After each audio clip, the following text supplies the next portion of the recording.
Welcome, I give you Spencer Tillman. Thank you, Mark. Thank you, brother.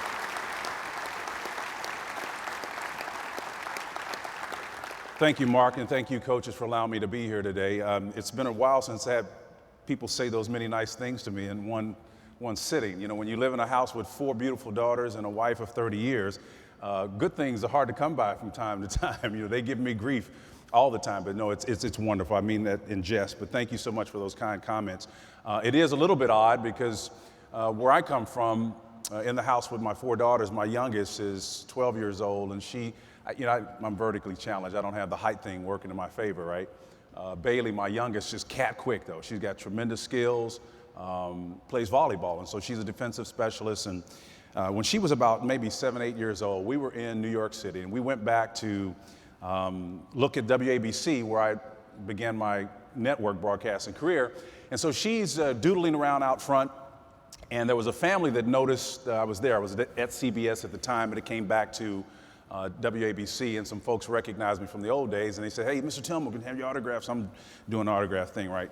So Bailey looks at me after they leave, and she's got the lollipop in her mouth, and she looks up at me and says, "Oh, why do they want your autograph? You ain't nobody." You know, and I said, DW, I said, you know that, and I know that, but they apparently don't know that, so let's fool them if we can, right? And I'm humbled, really, to be here and to be in your midst, to share some things. I'm only going to take about 15 minutes to do this. As a greenhorn in the business, Keith Jackson, one of the great broadcasters, gave me 2 pieces of advice, Mark. He said, say what you see as an analyst and be brief. So I intend to do both those today, but I want to leave you with a couple of nuggets to be sure. And if I'm giving this talk a title, I would call it The Power of Coach's Influence, the power of a coach's influence. And not to be maudlin, but I think this becomes even more important as Mark was reading the names of the coaches, and one just kind of jumped out at me, Dick Winder, who was one of the great offensive minds, you know, in the game, and had been around for a long time, and actually helped a friend of mine who went to Oklahoma and had a brief run there as head coach, and, you know, fell on some tough times. But the difficult truth is, for all of us, there's this element of time. And maybe as a back way to enter into my comments, I'm going to frame you up with this. Zoran Kierkegaard said it best, 17th century theologian. He said, all of us must make noise on New Year's Eve to drown out the macabre sound of grass growing over our graves. It was better when we had hourglasses, Mark, because the clocks deceive us. But we had to invent them because we needed the deception. For the rotating hands give us the illusion that time goes on forever. And meanwhile, we curse the hourglass because indeed, it is a constant reminder that time is truly running out. Now, for the athlete, we perfect the art, and as coaches, we support this in some ways. We perfect the art of repressing the reality that time is running out, right? I remember as a kid putting on that helmet, and as a pro, the Noxace emblem on the back that's stamped in there says, using this helmet to butt spear a ram can cause paralysis or death. I committed it to memory, right? We all saw it when we put the helmet on, and we know it's inherently challenging despite the fact that we've changed the rules. This is a tough game. It's not for the faint of heart. But in order to have confidence, you have to be able to demonstrate that ability, and you have to not be thinking about those things. So we become experts at repressing that reality. But just as a note of introduction, what follows today in my comments, please move with urgency as you go about the task of building young men, because I can think of no greater calling in the context of the times that we're operating in right now than it is to be a coach and to be able to influence and impact the lives of young men and young women in this nation today. By the time I finish, I hope that you'll have a more clear picture of the context so that it will fuel your passion. You know, coaches of all stations are under tremendous pressure to achieve their goals. Everything from keeping kids eligible to controlling the impact of social media on their behavior. You choose what you insert in that category. The challenges are plentiful. Every obstacle that was there before, even the new barriers that didn't exist 30 years ago when I played this game, that stand between where we hope to be and where we currently are threatening the mission of coaches across this nation to build strong programs, to produce men and women of character who become active participants and not detached spectators. Because of these pressures, coaches would do well to remind themselves why they do what they do. So I want to share some perspective on the power of a coach's influence. And I've got a graphic I want to show you because I think this is the heart of what we're trying to communicate. According to Gallup, there are 3 contexts in which the best conditions for learning occur. And if you're writing, if you want a photographic memory, there's a reason why we've got the rule of 3s working, because it's easy to remember these. But quickly you'll be able to identify that as a coach, you are in the throes of the context that the best type of learning takes place. The insertion into foreign territory, learning a new offensive system if you're moving from one place to the next, a parent that has to deal with kids who have been in a foster system, or maybe you as a coach are having to deal with kids who have moved many times before for various reasons. Fatherlessness, we all know that that's a huge problem. When they're inserted into foreign territory, that new person that comes in the household that may not be the biological father, there's a different adjustment that has to take place. There are myriad, and I'm just scratching the surface of the context in which you and the kids that you coach will be inserted into foreign territory. You're here in part to learn about new policies that will have to be implemented. We talked about keeping kids eligible and things of that nature. All of these have the capacity to insert us into places that we've never been before. And there's an adjustment. We don't tend to move with a certain confidence and conviction as if we were when we were in the throes of it for a long period of time. Nick Saban used to talk about this all the time, and he and I have had great discussions. He says, you know, the greatest ability is dependability. And dependability comes as a result of being familiar with the context. But today, because of some of the factors that we're going to unpack quickly, these kids are in unstable situations. The second one is sudden loss, the death of a loved one, the loss of a job. I was looking and I recognized a couple of coaches coming in. Some of them I remember from the college days that I had occasion to share some things with them. One of them said pointedly, finally landed a job. It's tough out there, very difficult. According to Gallup, there are 7 billion people on planet Earth. And of those 7 billion, 5 billion are adults age 15 and older. These are global numbers. And of those 15, 3 tell Gallup they are either full-time formally employed or seeking full-time formal employment.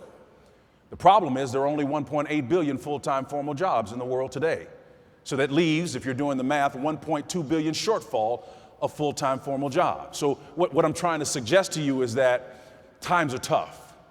And I don't care what, and again, I'm not being political here, what numbers the government puts forth. These are unprecedented, challenging time for some of the reasons that I'm talking about. And then that last segment is mentor and relationship. And this cuts to the heart of the matter, and that's really what I came to share with you today. I want to focus on this last one, mentor and relationships, because each one of you today, because of your position, you fall into this category. The relationships you have with your student athletes have the potential to produce the greatest opportunity for growth and development. And when you think about that, that's absolutely amazing. What an awesome responsibility. And in fact, it may be even a little bit scary if you think about it too long. But I'm here to tell you, and I'm sure as coaches you could be great testimonies to this, the payoff to contributing to a positive transformation of a kid who without your influence would likely fail is worth the investment of your time and your talents. So here's the secret sauce.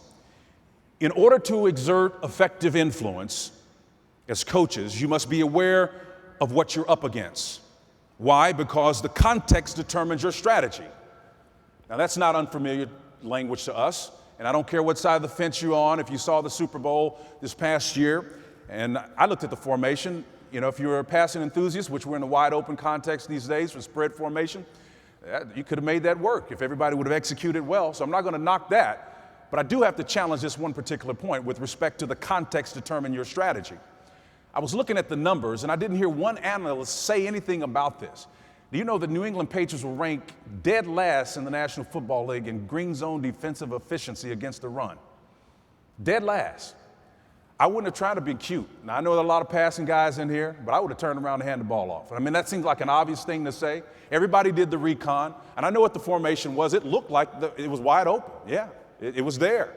But I probably would have run the football. I'm a hard hat, lunch pail kind of guy. You know, it's just the way I'm wired. I know we got a lot of spread gurus in here, but that's what I would have done because the context told me, not just because of some intrinsic aspect of what I feel about the game, but because I wanted to exploit a weakness.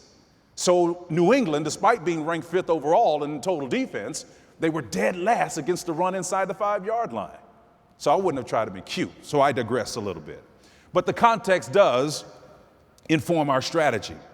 So here's one of the great challenges: information technology. That's changed how student athletes perceive the world and the decisions they make on a daily basis. The era of the internet athlete has changed the game for coaches in many ways.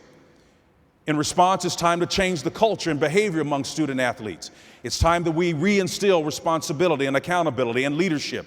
But it will take a new approach to accomplish this. We're going to have to be mentors and not just coaches, because the context of our times demand it. It's not an option. You say we're swamped already, we've got more on our plate. Yes, you absolutely do. But the conditions are very real. DW and I were talking about it a moment ago. Fatherlessness is a major, major concern. I don't have to tell you guys, you know it. You deal with it all the time. And so we have this major chasm between what kids used to know was the right thing and what was taught in their homes versus what they are. And you're saddled with coaches with having to correct that and actually even engaging to some large degree in some form of remedial training to get them back where they need to be before you can even begin to talk about coaching them to become better athletes.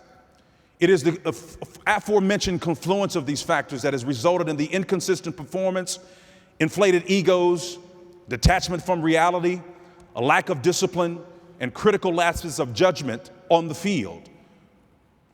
Where there have always been a few isolated examples of bad behavior, the growing influence of the media is impacting a larger population of our athletes than ever before. Your effectiveness as coaches is tied directly to your capacity, once again, to be a mentor.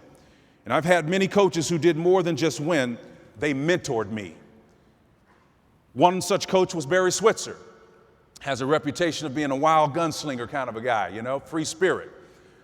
But Barry Switzer had a unique capacity to understand the context of my situation and put his finger on the pulse of what would motivate me. He knew I was the son of a missionary. He knew that I grew up in North Tulsa, Oklahoma, broke as the 10 Commandments. We didn't have much growing up.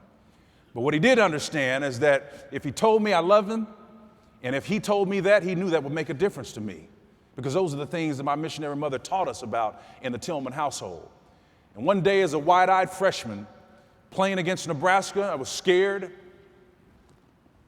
didn't know what I was going to do, hoped to do, train, practice.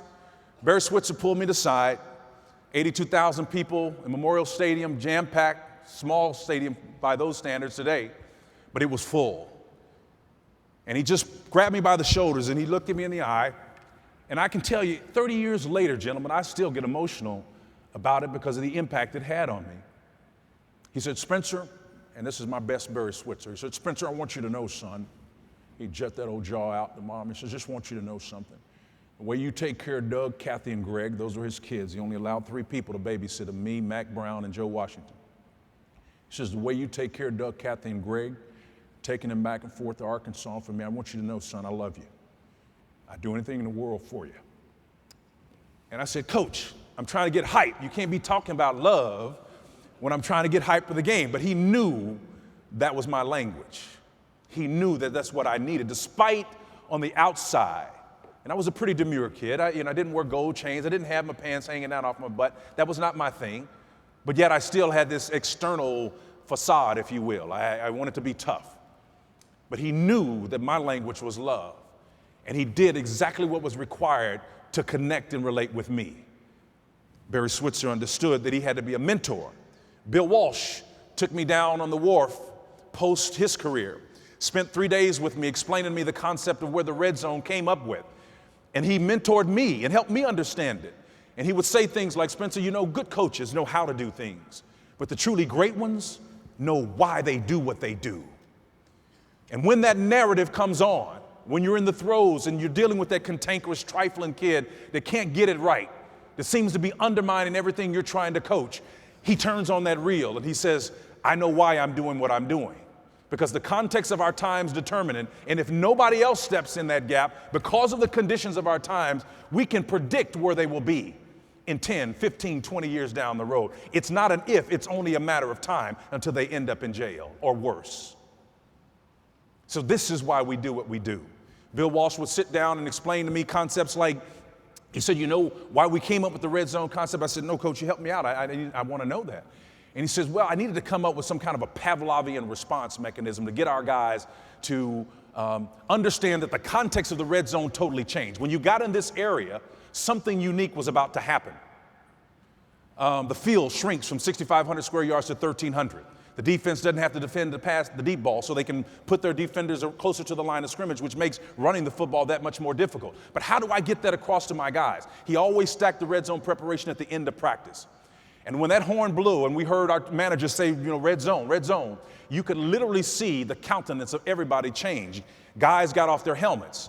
Veterans and even younger players begin to hit the older players and the younger players and coach and police themselves.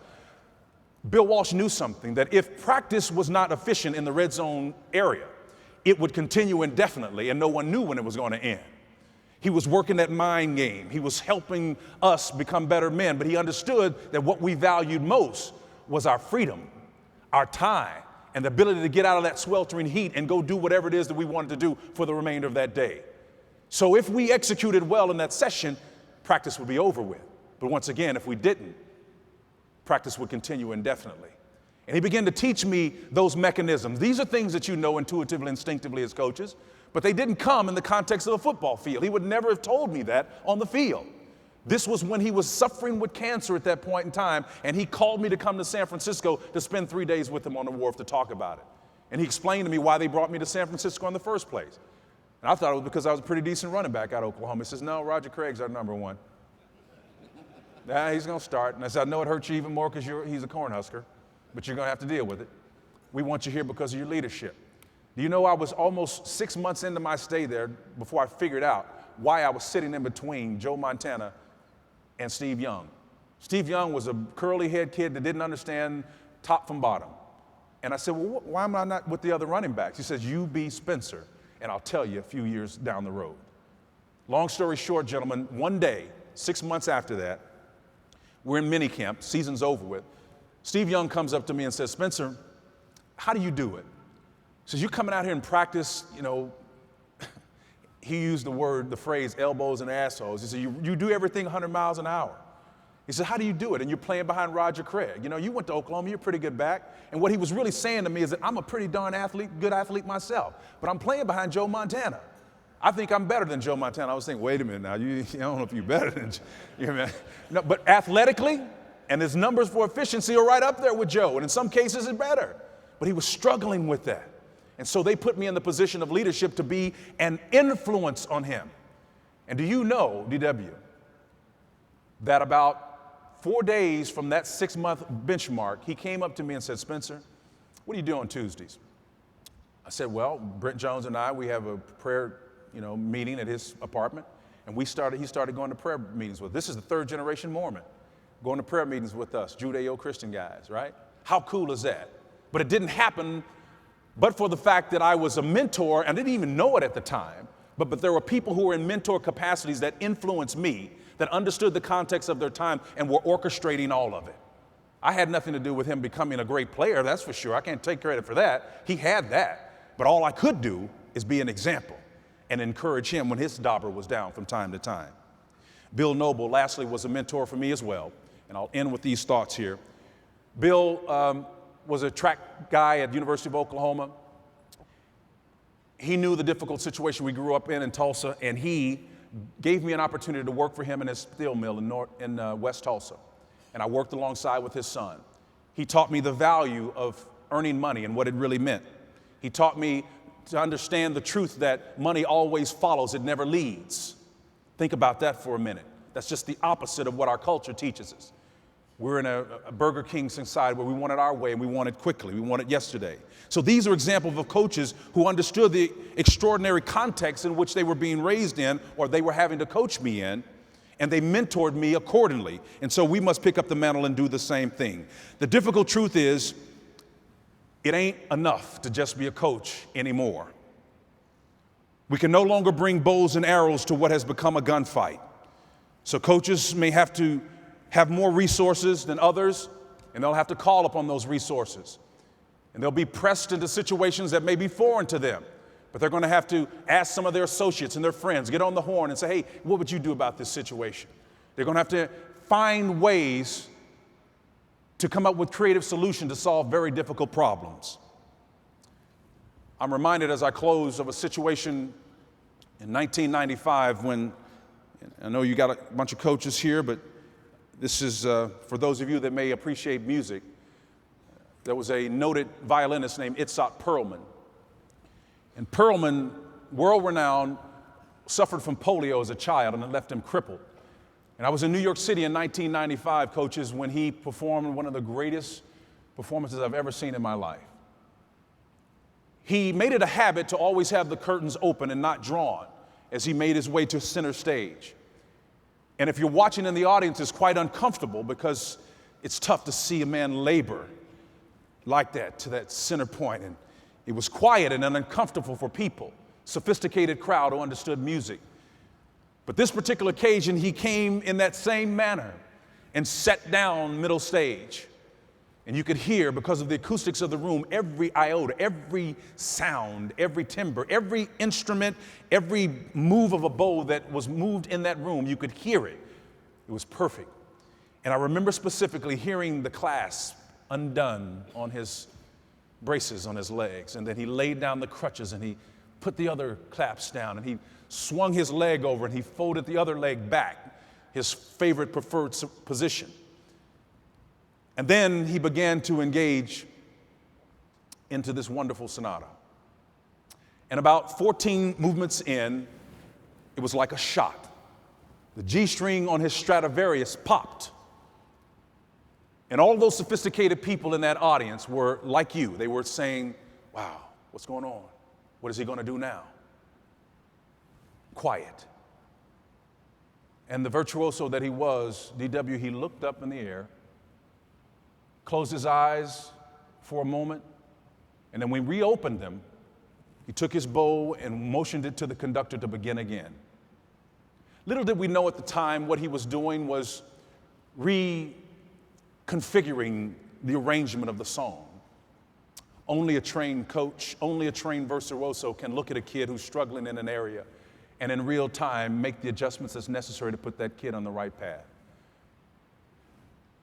Itzhak Perlman essentially recomposed the piece, and what followed in the minutes afterwards elicited a resounding applause from the audience. They had watched a master, under the most difficult of circumstances, turn a tragedy into a triumph. And Mark, when he finished, he reached in his back pocket and he pulled out a handkerchief and he wiped his brow.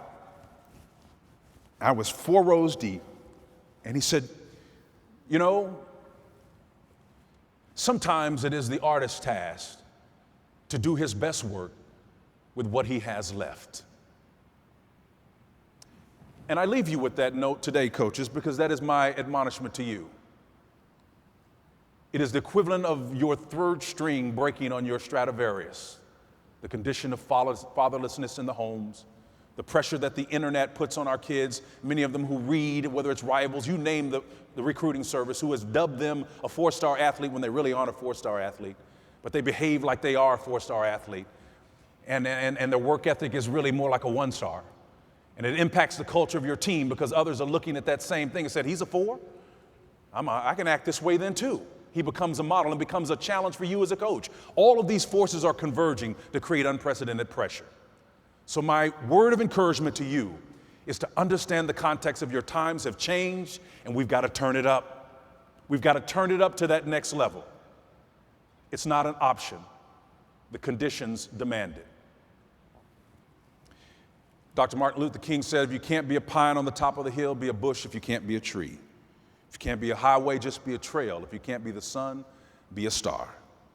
For it isn't by size that you win or you lose, just be the best at whatever you are. And that is within the reach of every single one of you in this room. May God bless you. May God bless this convention. And may God bless your mention as coaches. Thank you.